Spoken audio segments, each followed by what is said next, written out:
பல ஆயிரக்கணக்கான பக்தர்கள், சாமி உங்களுக்கு நான் பாத சேவை பண்ணணும், உங்களுடைய திருவடி என் தலைமையில படணும். ரொம்ப எளிமையா சிம்பிளா சொல்றேன் கேட்டுக்கோங்க.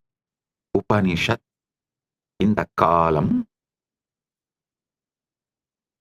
செல்லுகின்ற தண்டவாளம் நீங்கள், காலம் எனும் திரைப்படம் ஓடும் திரை நீங்கள் என்று அமர்ந்திருந்தீர்களானால்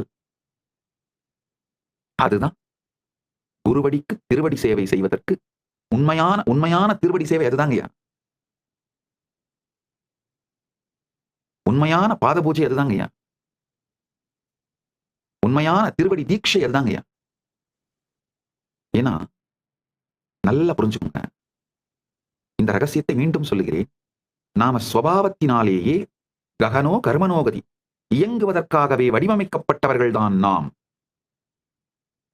தேவையில்லாத இயக்கத்தை நிறுத்தினால் மட்டும் போதும் நாம் வெற்றி அடைந்து விடுவோம். தேவையான இயக்கத்தில் நாம் இயற்கையாகவே ஈடுபட்டுக் கொண்டே இருப்போம்.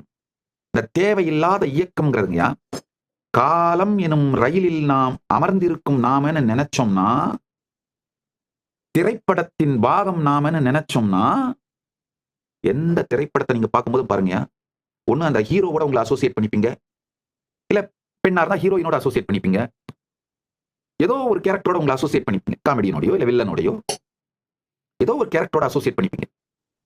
அந்த மாதிரி அந்த கேரக்டர் நீங்கன்னு அசோசியேட் பண்ணி இந்த திரைப்படத்துக்குள்ள மாட்டினீங்கன்னா வாழ்வழிந்து விடும். ஆனா இந்த காலம் எனும் திரைப்படம் ஓடும் திரை நீங்கள் அப்படின்னு இருந்தீங்கன்னா